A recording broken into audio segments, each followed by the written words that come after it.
Assalamualaikum warahmatullahi wabarakatuh. Halo teman-teman, perkenalkan nama saya Syofi Al-Zikro dari jurusan PGMI semester 3 kelas D dengan NIM 22810701118. Saya di sini akan membahas tentang bagaimana cara mengatasi kesulitan belajar pada siswa sekolah dasar. Kesulitan belajar adalah suatu gangguan yang dialami peserta didik dalam proses belajar mengajar. Murid yang mengalami kesulitan belajar tidak akan maksimal dalam memahami pelajaran yang diberikan oleh bapak atau ibu gurunya. Dalam video kali ini akan membahas mulai dari faktor penyebab kesulitan belajar dan bagaimana cara mengatasinya. Faktor internal penyebab kesulitan belajar dapat dikarenakan sebab yang bersifat fisik, yaitu karena sakit, karena kurang sehat, atau sebab cacat tubuh. Selain sebab fisik, faktor internal juga dipengaruhi hal yang bersifat rohani seperti inteligensi, bakat, minat, motivasi, dan faktor kesehatan mental. Yang kedua, ada faktor eksternal. Faktor eksternal penyebab kesulitan belajar ini terbagi dalam beberapa faktor. Di antaranya sebagai berikut. Yang pertama, faktor keluarga. Contohnya yaitu kondisi ketidakharmonisan keluarga, ekonomi keluarga yang kurang. Yang kedua ada faktor sekolah. Contohnya adalah suasana kelas saat proses belajar itu sangat gaduh atau ramai, guru yang kurang memiliki kompetensi dan teman yang kurang baik. Yang ketiga, faktor lingkungan sosial meliputi teman-teman yang bergaul, lingkungan tetangga, dan aktivitas dalam masyarakat. Dan yang terakhir, saya akan membahas tips dan cara mengatasi kesulitan belajar. Bagaimana sih sebenarnya ada banyak cara mengatasi kesulitan belajar pada anak.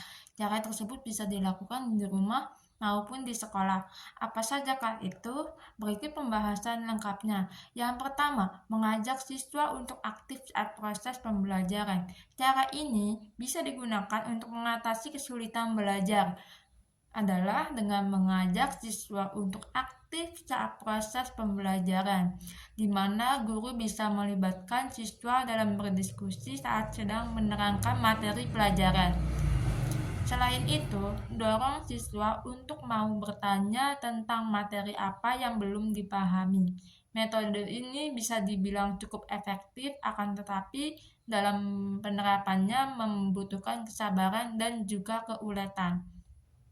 Tips yang kedua, menciptakan suasana belajar yang menyenangkan. Cara mengatasi kesulitan belajar selanjutnya yaitu dengan menciptakan suasana belajar yang menyenangkan.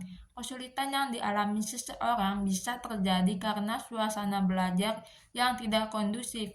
Maka dari itu, penting untuk menciptakan suasana belajar yang menyenangkan supaya lebih berkonsentrasi. Konsentrasi sangat dibutuhkan saat belajar karena akan mempermudah dalam memahami materi pelajaran yang sedang dipelajari. Tips yang ketiga, jangan belajar sambil bermain handphone. Banyak siswa yang menganggap bahwa belajar merupakan aktivitas yang sangat membosankan. Biasanya rasa bosan tersebut diatasi dengan bermain handphone. Padahal, belajar sambil bermain handphone bisa membuyarkan konsentrasi sehingga materi pelajaran yang dipelajari tidak bisa dipahami dengan baik. Maka dari itu, supaya bisa lebih fokus dan konsentrasi, sebaiknya jangan bermain handphone saat sedang belajar. Tips yang keempat, menemani anak belajar. Orang tua juga memiliki peran yang besar dalam mengatasi masalah kesulitan belajar. Supaya anak lebih semangat belajar, orang tua bisa menemaninya. Perlu diketahui, anak-anak banyak yang malas belajar apabila orang tua hanya memberikan perintah saja. Namun, jika ditemani, anak akan lebih semangat dan merasa diperhatikan. Dan yang terakhir ada mengadakan belajar kelompok. Belajar kelompok merupakan metode belajar yang hingga saat ini masih digunakan. Hal ini bukan tanpa alasan karena belajar kelompok bisa membuat siswa menjadi lebih aktif dibandingkan dengan belajar sendiri. Dalam satu kelompok terdiri dari beberapa siswa dengan karakteristik yang berbeda, sehingga dengan kemampuan yang berbeda tersebut sang anak itu bisa saling melengkapi. Yang keenam, memberikan pujian ketika anak mengalami kesulitan belajar.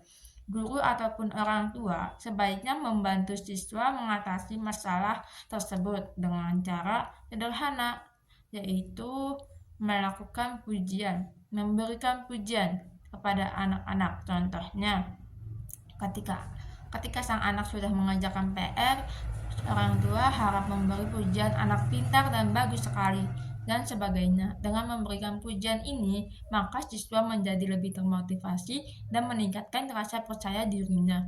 Yang ketujuh, berhenti membandingkan anak dengan anak lainnya.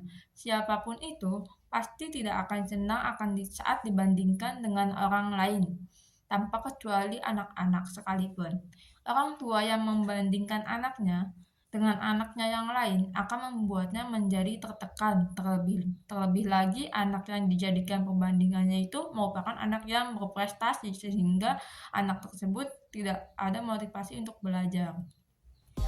Baik, itu saja yang bisa saya sampaikan tentang bagaimana cara mengatasi kesulitan belajar. Semoga bermanfaat. Wassalamualaikum warahmatullahi wabarakatuh.